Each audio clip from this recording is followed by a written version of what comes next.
Hey guys, welcome to Have Faith Coaching. So it's a really beautiful day outside, and I'm just sitting here on my deck, and I decided that today I'm going to tell you a personal story.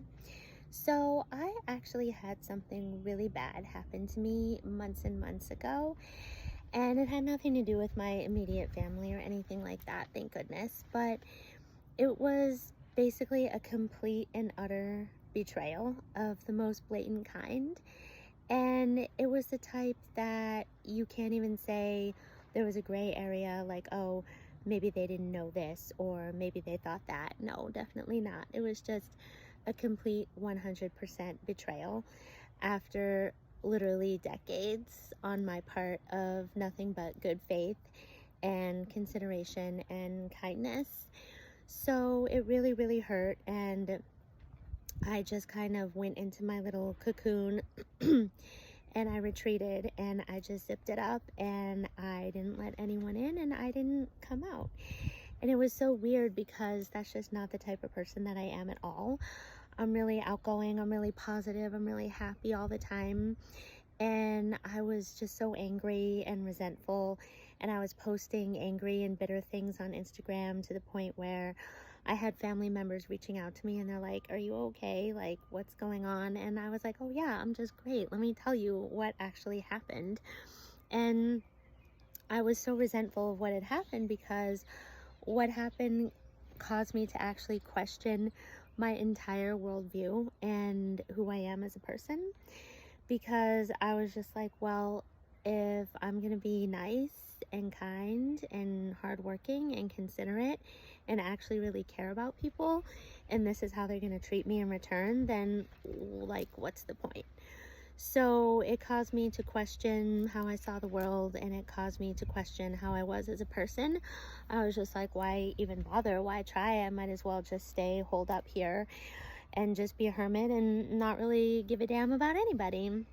So I went on like that for a while, and then I'll never forget this because I went to go see a concert, and it was a classical music concert, and it had actually already started, and there was an older gentleman who showed up a little bit late, and he was there with his wife, and he was really struggling to try to walk up the aisle. He was kind of wobbly and losing his balance a little bit.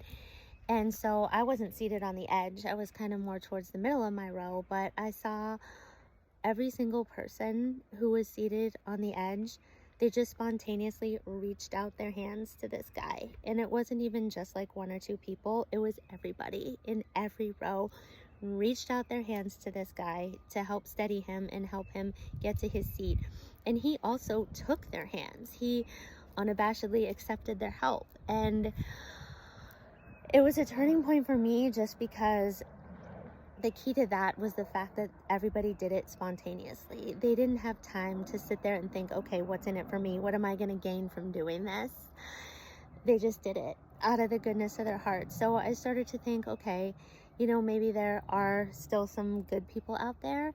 People like that who would just offer their help are probably the type of people who really want to be and become the best versions of themselves and want to live life in integrity and according to their full potential.